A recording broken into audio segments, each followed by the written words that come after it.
Magandang umaga po sa lahat. Luzon, Visayas, Mindanao, kung saan kayong dako ng mundo po. KFC po sa lahat and God bless sa lahat. Ayan po.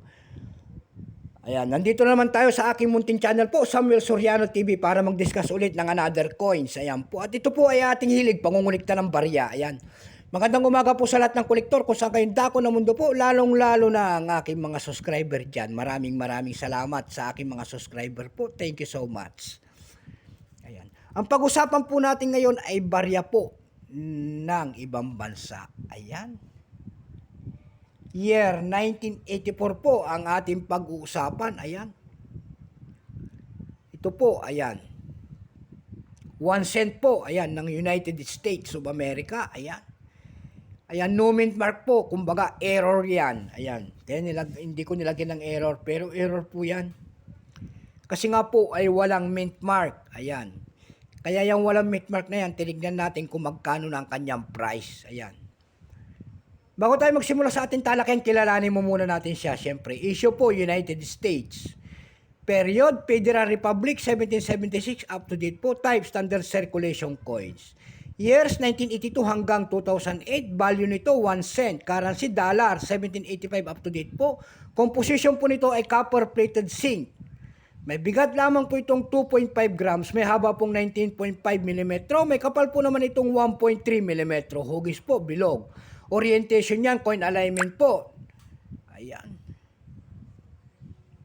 Number and dash 43, reference number KM-201-A. Ayan. Itong ginawa po nito ng 1984 ng ating United States, ito po ay 4 na variety po. Ayan. 4 po na variety ang kanyang ginawa. Ayan, dako tayo rito sa isa. Ayan po, ito lang atin. Ito lang atin. Ayan. 1984 po, 31% po. Ayan.